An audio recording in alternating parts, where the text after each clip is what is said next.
Lija e majmunit në Shqipëri, si u zbulua 31 vjeçari prekur, shenjat dhe trajtimi i tij, flet shefja e ISHP-s.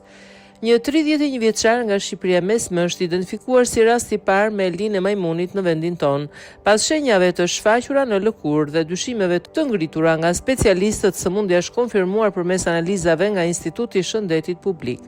Drejtues të këtij instituti thonë se bëhet fjala për një rast të importuar nga Italia, ku 31 vjeçari kishte një histori 2 javore udhëtimi.